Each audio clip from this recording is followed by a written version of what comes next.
Hi everyone, Harris here with iDownload Blog.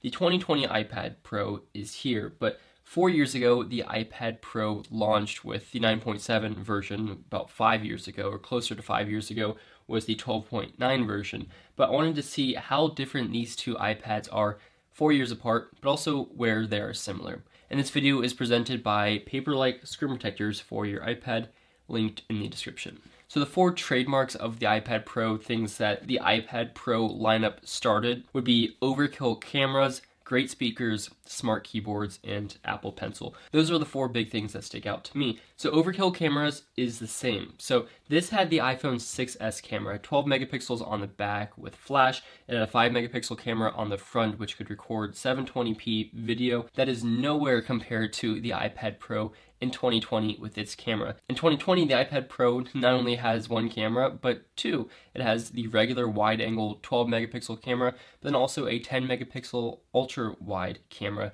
The 4K video doesn't just record in 30 frames per second, but 24, 30, and 60 frames per second, and the slow-mo 1080p can record both in 120 and 240 frames per second on this iPad. And the front-facing camera also now has portrait mode. So the camera that was on the iPad Pro in 2016 was great. It was the iPhone 6s sensor, but now it's crazy on this iPad. And we also have a LiDAR scanner on the camera module of the 2020 iPad Pro, which is going to help with augmented reality and depth perception for games and applications and visuals that are going to be coming out in future years. So there's a huge difference, but it really did start with an amazing camera on the iPad Pro 2016. And here is the front-facing video on the iPad Pro 9.7. Here is the front-facing video on the iPad Pro 2020, as well as the audio quality that you can hear, and this is 4K on the front camera, 30 frames per second, followed by the rear-facing video on the iPad Pro 9.7 and the audio quality. And then flipping it around to the back, you can see the rear video quality. And then you can also see the wide-angle camera, which makes it much easier to do a rear-facing video. And you can also hear the audio quality again. Secondly, the great speakers are still here. So the iPad Pro 9.7 first brought the quad speakers, well the 12.9, but then the 9.7 first brought the quad speakers to an iPad, and that was awesome. It's a huge difference when you're watching something on an iPad. If you have audio coming out just one side, just the right side, versus coming out both sides, it's louder, but also just sounds better, and it was an awesome experience on this iPad.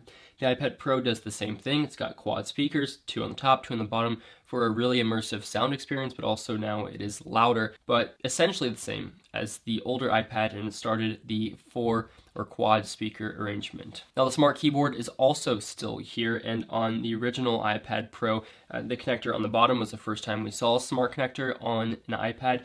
And while it's different with the iPad Pro, it's got a little bit of a sensor on the back of the iPad as well as magnets on the side of the iPad. It's essentially the same keyboard as first came out with the original iPad Pro. What's different now is that in May, and maybe by the time you're watching this, there's going to be a new smart keyboard that has a trackpad built in too for mouse and cursor support on the iPad. Now while this iPad still supports mouse and cursor, it won't be compatible with a smart keyboard with a built-in trackpad. That'll be reserved for the 2020 iPad Pro and the 2018 iPad Pro. Next is Apple Pencil. So the Apple Pencil is something that made me love the iPad Pro 9.7. I started using it for all of my classes, and that really changed how I worked at school. And I guess this would be a good segue into the Paperlike ad for this video. So on this iPad, I have a Paperlike 2 screen protector. It hasn't come in yet for the iPad Pro. I'm still waiting on that. But as you can tell, it takes away the glare and it takes away the fingerprints that would be all over this iPad screen otherwise. And on top of that, it makes it an amazing experience when you're using your Apple Pencil. It gives it some texture and grip that you'll really notice, and it'll be hard to go back to if you take it off. So this is the Paperlike 2 screen protector. I'll leave a link down in the description if you want to check it out, but it's definitely worth the investment. It really changes how you use your iPad, especially getting rid of fingerprints and with using the Apple Pencil. But yeah, the original Apple Pencil was amazing, super precise, but it's very different now. So the second generation Apple Pencil secures magnetically to your iPad and charges. You don't have to take off a cap to charge it. It also has a double tap feature for changing between the stroke and the eraser, and it's just a much better pencil.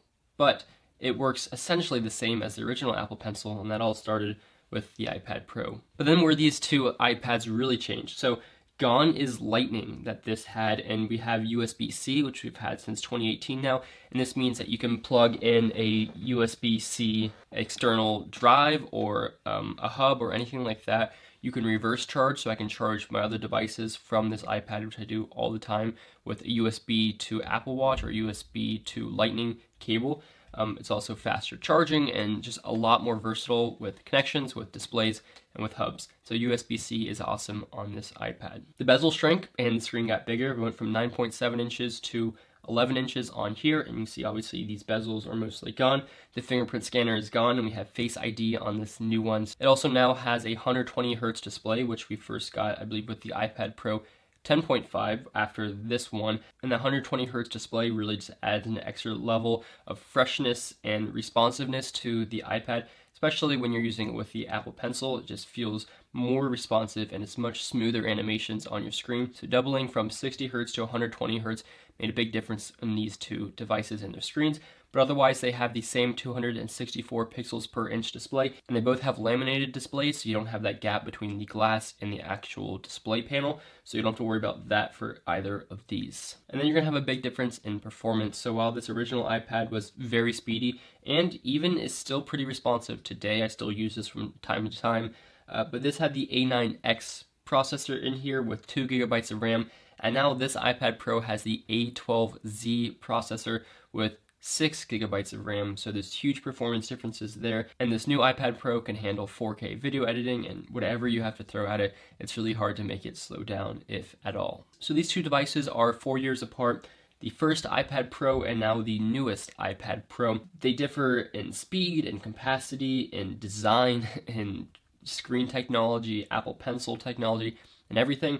But there's a lot of things that this iPad Pro started and this iPad Pro still has. It's also really cool to see that these are both running the same software version, iPadOS 13.4. So that's awesome. That's all for this video. Let me know your thoughts of these two devices. Do you have the 2020 iPad Pro, or did you ever have the iPad Pro 9.7? Let me know in the comments down below. Make sure to check out Paperlike. Thanks for watching.